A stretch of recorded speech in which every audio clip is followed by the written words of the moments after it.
অনুষ্ঠান বাড়িতে গিয়ে যদি দেখি মেনুতে আছে এরকম ইলিশ মাছ, তাহলে কিন্তু আমি আর অন্যদিকে তাকাই না।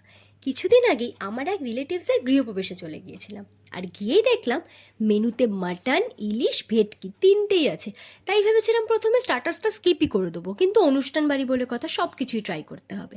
তাই এগ ডেভিল, চিকেন মালাই কাবাব, বেবিকর্ন আর কফি চারটেই ট্রাই করেছিলাম একটু একটু করে। তারপরে দেখি ফুচকা, বাঙালি বলে কথা, তাই একটা হলো ফুচকা ট্রাই করেছি। দেন সোজা চলে যাই মেন কোর্সের দিকে।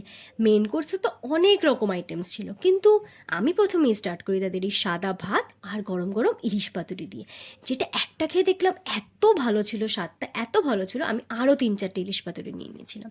আর সাথে ট্রাই করি তাদের মাটন কষাটা। মাটন বলো কি ইলিশ বলো, দুটোরই কিন্তু ভীষণ ভালো ছিল কোয়ালিটিটা। আমি সেটা স্টার্টার্স খেয়েই বুঝতে পেরেছিলাম যে এখানকার কোয়ালিটি খুব ভালো হবে, বাট এতটা ভালো হবে বুঝতে পারিনি। আর এই সমস্ত কিছু কিন্তু কোয়ালিটি মেনটেন করেছে ওয়েডিং বেল ক্যাটারার, যেটার প্রেমে পড়ে গেছি ভাই বাস। তারপরে ডেজার্টে ছিল সন্দেশ, রসগোল্লা আর ভাজা চলছিল গরম গরম জিলাপি।